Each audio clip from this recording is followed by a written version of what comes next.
Hello ladies, I have a challenge that I'm excited about.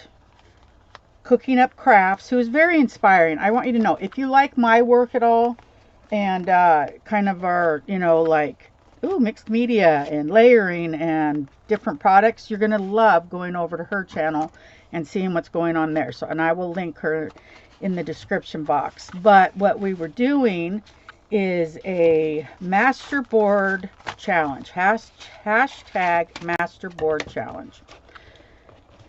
And I sent her red and black things. Her video is up. I will also link that in the description box. And then mine is here, and mine was pale pinks, or pinks and neutrals. So perfect, perfect, perfect. Oh wait, here we go. Okay. Oh, and she sent me some washi. She says, hashtag MasterBoard challenge. Dear Melody, thank you so much for swapping with me. I cannot wait to see what you come up with. Happy masterboarding, Amanda, Cooking Up Crafts. And then there's more of these little sheets here. Oh, that's so awesome. Thank you, Amanda. I will get to it. Alrighty. I'm going to use this. Let's see. This is something that I was working with on another project, and waste not, want not, right? Okay, here we go.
Alrighty, so I took the MasterBoard challenge that I had from Amanda over at Cooking Up Crafts, and I created a 9x12 image and MasterBoard, and then I cut out this envelope, and I cut out this tag, and I cut out this ATC coin, and all of this is going to a friend of mine. And I'm so excited about creating it. Thank you, Amanda, for the challenge. I appreciate it. Thank you so much. Bye-bye.